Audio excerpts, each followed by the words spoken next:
So how do you know when to use graphing when we're solving a system? When you have a grid, for sure, right? And what does the system have to look like in order for you to know that, oh, this is through graphing. They want me to graph. What do the equations look like when they want you to graph? They're in y equals.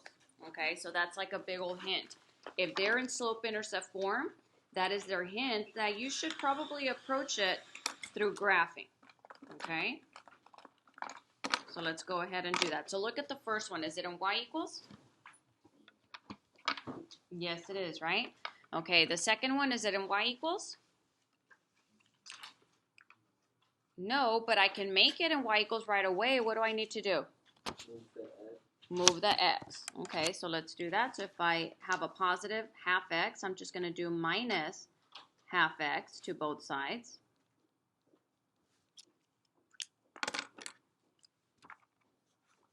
And now I have y equals negative half x plus 3. Yes. Thank you. So now let's graph. Y equals 2x plus 1. How do you graph that?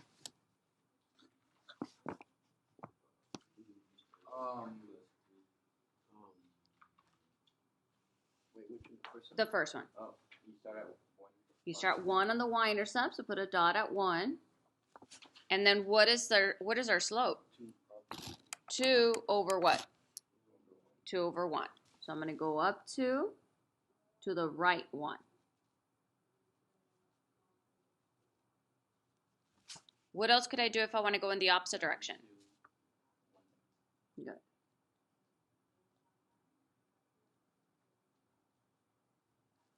So there's your first line in the system. Let me see if I can make this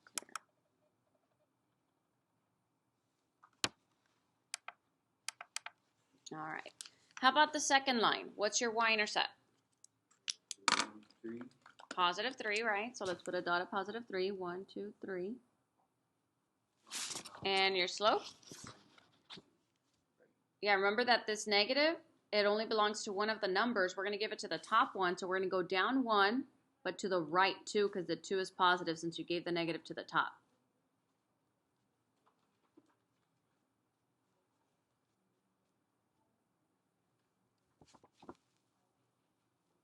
Then up 1 and left 2.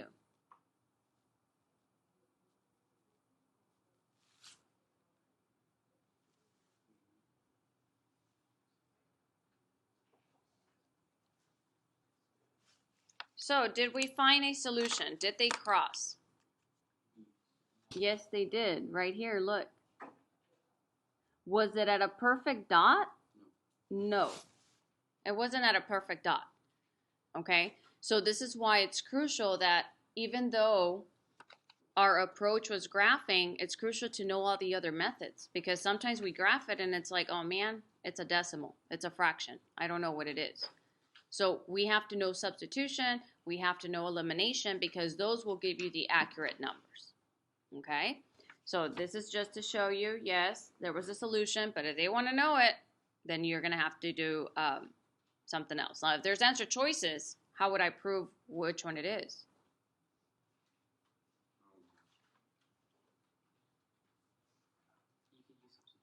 Yeah, I would get like answer choice A. Like if A said 1, 3 is the answer. Okay, then I would plug in a 1 for the x, a 3 for the y, and see if it makes sense, see if it works. A 1 for the x, 3 for the y, solve it, see if it works. That's how you can use your answer choices, okay? But this is just graphing. This is just reviewing the actual strategy. I'm not asking for the actual solution. We just know, yes, it did have one, okay? We'll worry about getting it in a little bit. So when should I use graphing to solve? When the equations are in slope-intercept form.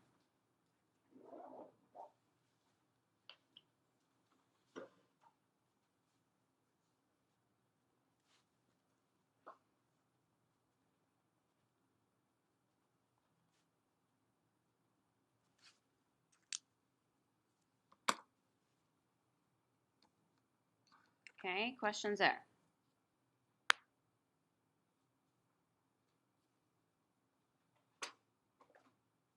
So we did graphing first when I first introduced systems. Then we moved on to substitution because we said, you know what, we don't always want to waste time having to change everything to slope-intercept. We want to find another method.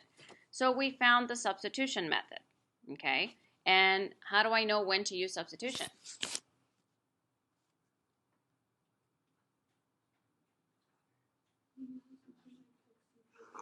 Very good. When at least one of the equations is either already set to y equals or x equals, not just the y, it could also be the x, or when it's super easy to put one of those equations in x or y equals. Okay, so let's put that little reasoning on the box.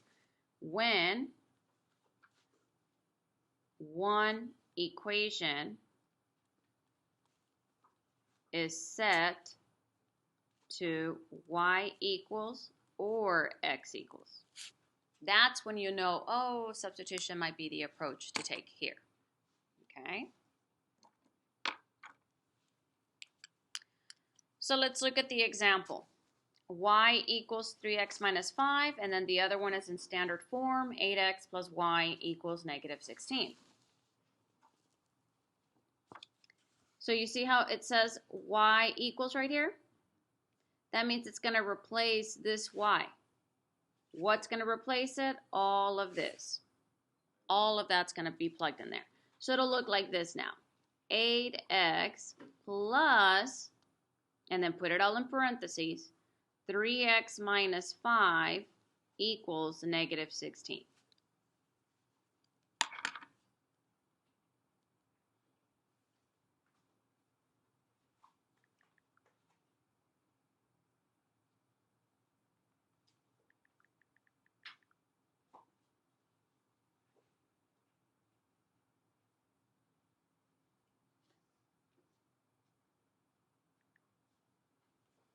Okay, so now you see how there's like a distributive property right here, but it's a positive 1. Does a positive 1 change anything? No, right? So then I'm just going to rewrite it, but now I can actually rewrite it without the parentheses. So plus 3x minus 5 equals negative 16. What do I do next? Combine like 5. Who are? Okay, these two, right? So what's 8x plus 3x?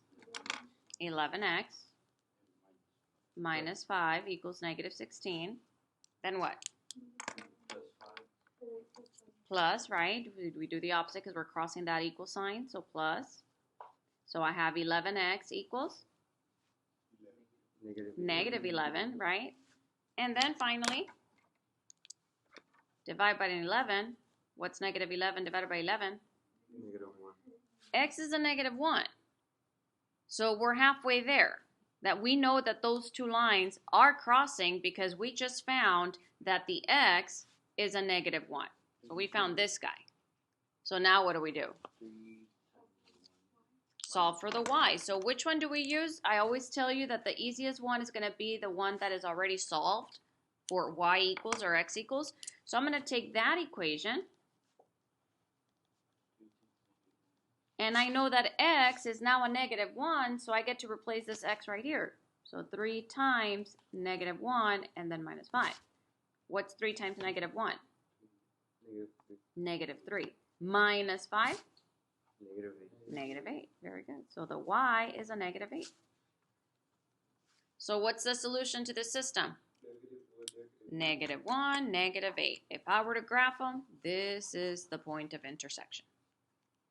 Okay? Questions there? So that's substitution. Okay? Now we're going to go into something called elimination. What's elimination mean?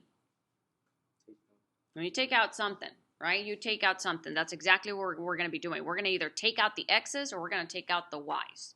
Okay? But you're going to eliminate one of your letters. So elimination is only going to work when your equations are in standard form. Okay, so if your equations are in standard form, and remember standard form is when you have the x and the y together and then the number on the other side, okay? So, for example, are these in standard form? Yes, right? Now, what cancels another number out? For example, if I have 7, what would cancel a 7? A negative 7, right? It's opposite. What would cancel a negative 10? A positive 10. So you need to think of opposite numbers, right? So if you look at your x's, one's a 5, one's an 8. And then these are both 3s. Which one do you think I'm going to try to cancel? The 3s, because I already have the same numbers. I just need one to be what? Negative. You see, if I have one positive 3 and one negative 3, bam, they're going to cancel. 3 minus 3, gone. So all I need to make sure is to one of those 3's to be negative. How can I do that? If I want to change the sign of one of those 3's, then what do I need to do? Change the sign of all of them. And how do we do that?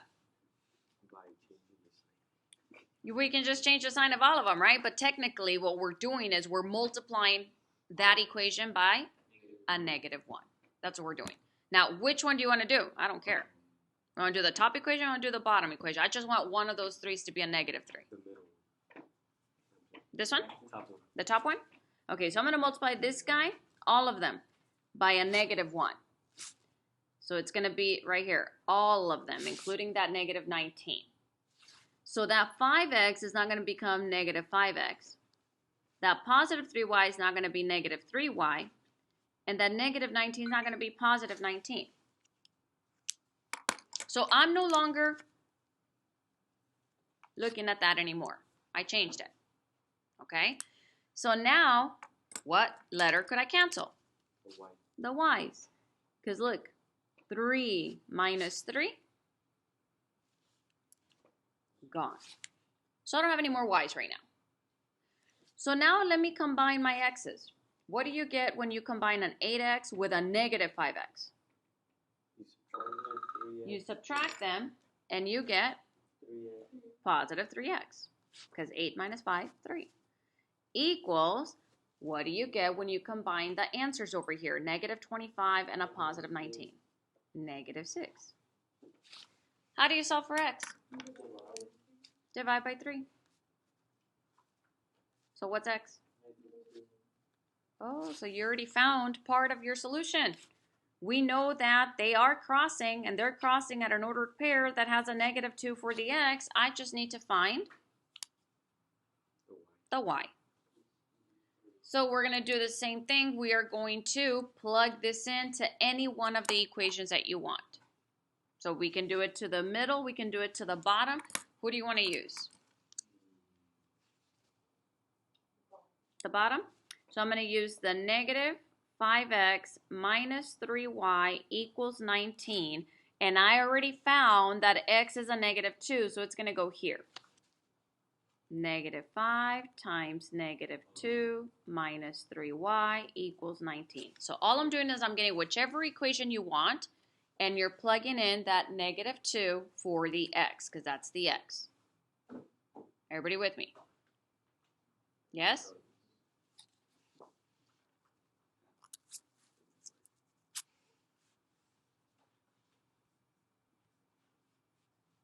Better? Okay. So what's negative 5 times negative 2? Positive 10. Minus 3y equals 19. How do I solve for y? Very good. So I have negative 3y equals, what's 19 minus 10? 9. And then all I got to do is divide by negative 3. What's the y? Negative 3. So you found your solution. If you were to have graphed those, they're going to cross at negative 2, negative 3, but we didn't have to waste our time changing them to slope-intercept, drawing our own grid, and all that stuff. Okay, this is called elimination. You eliminated one of your letters so that you can solve for the other one, and then use that number to solve for the other letter. Okay? Questions? You sure? Let's see. I'm going to skip this one right here. Okay, so fold this up. You're going to glue it down right there to your spiral.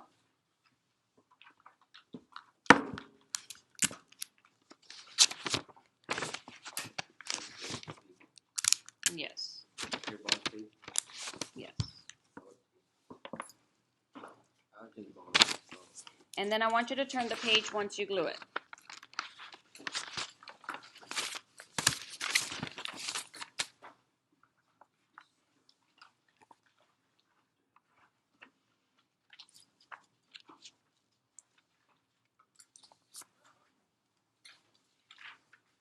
We're going to do 4 more examples together.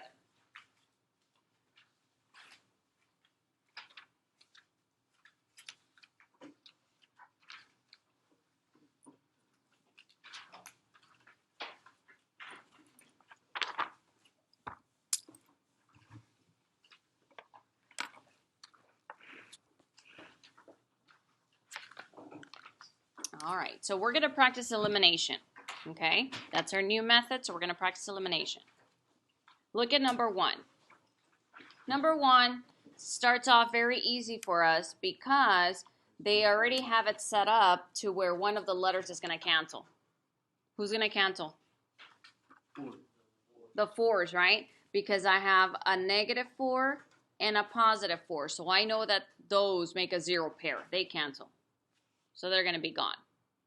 And now I just have to combine whatever's left. So what do you get when you combine a 3x and a -10x? -7x, right? Then put your equal sign, and then combine the -5 with a 12. What do you get? A 7. And then how do I solve for that? Divide by -7. And what's x? -1. So we're halfway there. We know that the solution is going to be -1, comma, something, right? I need to find that something. So what do I do next? Get whichever equation you want and plug the x. Good. So which equation do you want to use? First one? So I'm going to write 3x minus 4y equals -5, and I'm going to plug in a -1 for the x. So 3 times -1 minus 4y equals -5. So what do you do first? Yeah, multiply. What's 3 times -1? -3. And then write everything else down. Minus 4y equals -5. Oh, did it freeze? There we go. All right. Now what?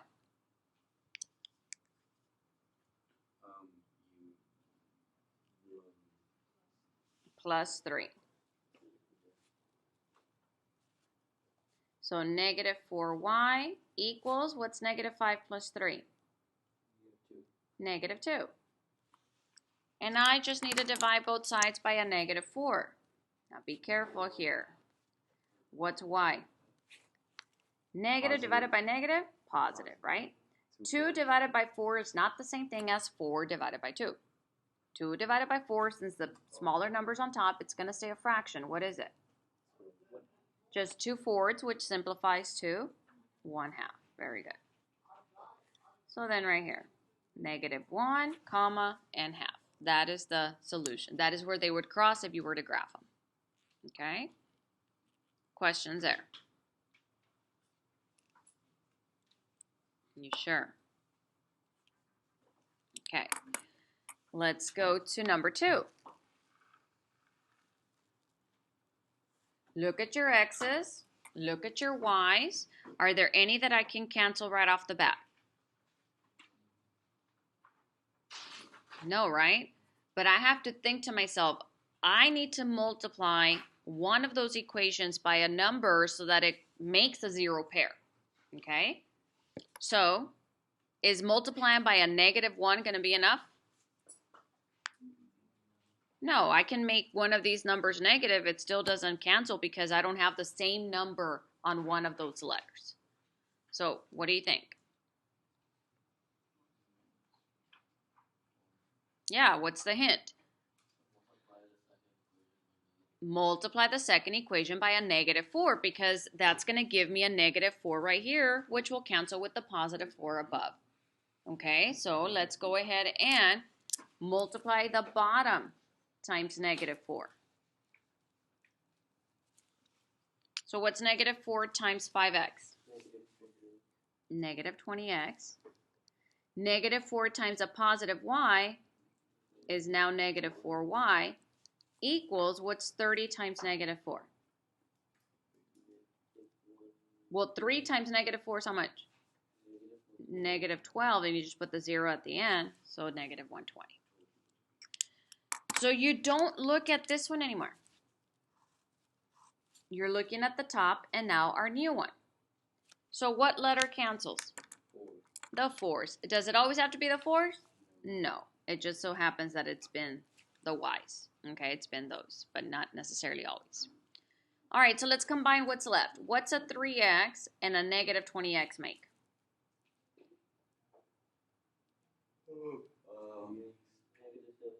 Negative 17x equals, what's a 52 and a negative 120 make?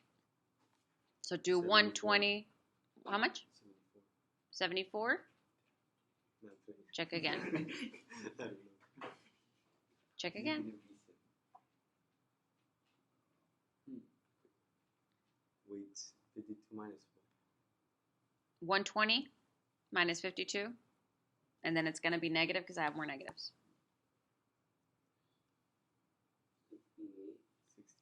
68. Very good. Negative 68. And then what do I need to do? Divide by negative 17. So what's x? 4. Very good. So these lines are crossing at 4 comma something. I need to find that y value. So which equation do you want to use?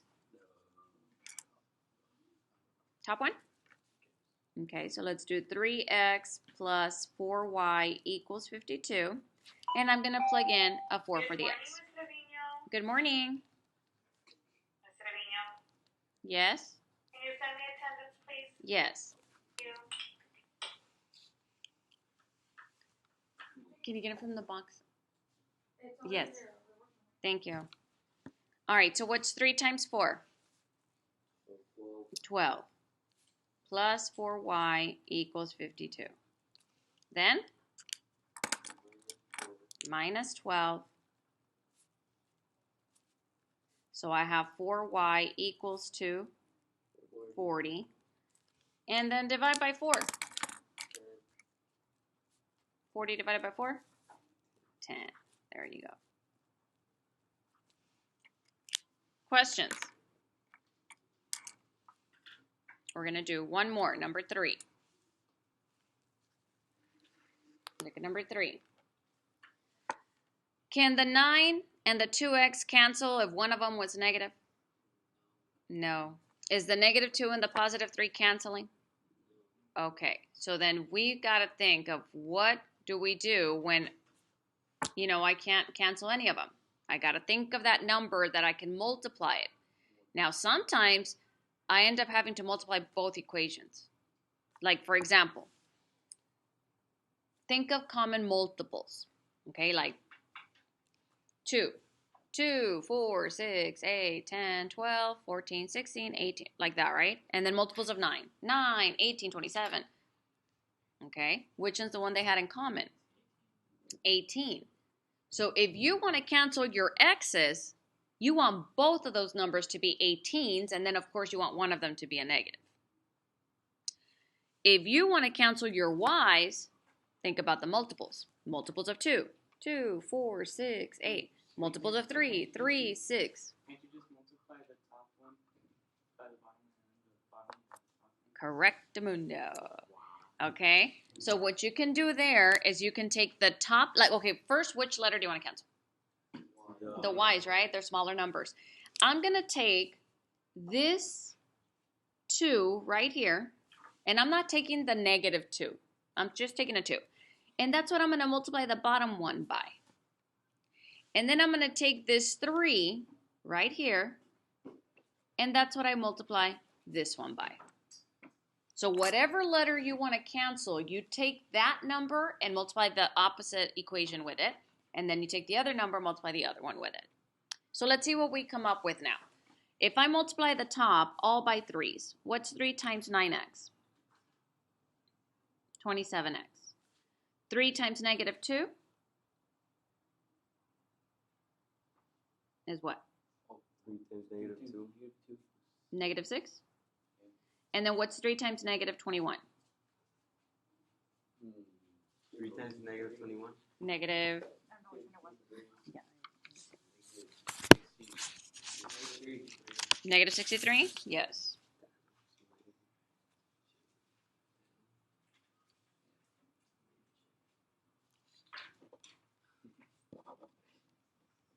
That's today. Thank you. Now the bottom one, what's 2 times 2x?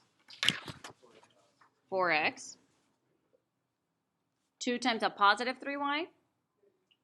2 times 6. Positive 6y, right? And then 2 times 16? 32. All right. So once you do that, you still have to be careful, and you have to look at your equations now and look at your numbers, the y's that we wanted to cancel, and ask yourself, are my signs good? Do I have one negative and one positive? Yes, right? Because if the answer had been no, then I have to go back and change the sign of everyone for at least one of those equations. But I do have a positive and a negative, so that's going to be gone. Good. That's what I wanted. Okay, now combine what's left over. What's 27 plus 4x?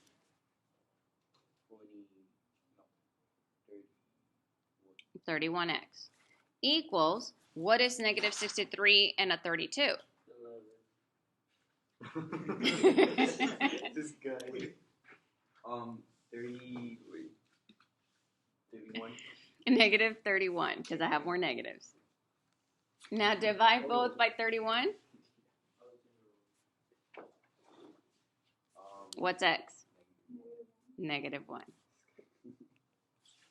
All right. So if x is a negative 1, now I get to take one of my equations and plug in that negative 1. Now, here you've got options, guys.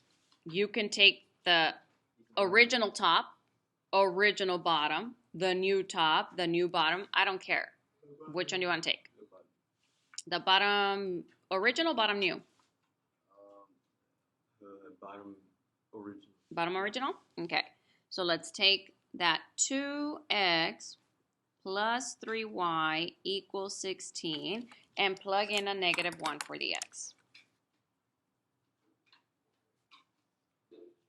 So what's 2 times negative 1? Negative 2. Then what do I do to solve for y? Add 2, right, to both sides. What's 16 plus 2? So 3y equals 18. And then what's 18 divided by the 3? There you go. Questions there? No? So remind me again what I had to think about to figure out what to multiply my equations by. Common multiples. And basically, you just take whatever number's there and do that. Okay, so whatever number was here, I put it there. Whatever number's here, I put it up here. And that's what you multiply by. And then always go back and check to make sure one's positive, one's negative. That way they can actually cancel. Okay? Questions? So glue this down. I'm going to give you a handout that has 12 questions. I want you to start on it right now. Some already set up perfectly for you. One of the letters is ready to be canceled. One, maybe you have to multiply one of them by a negative 1. And then some you have to multiply both equations like we did. Okay, so I want all the work shown on the right side of this. That's why I left it blank. Okay, and this one gets glued on the next page. So work together. I'm going to upload our lesson, this lesson up onto Bloom's. You can watch it over, help each other out. Whatever you don't finish is going to be your homework. Do we glue this one down? And glue that one down, yes.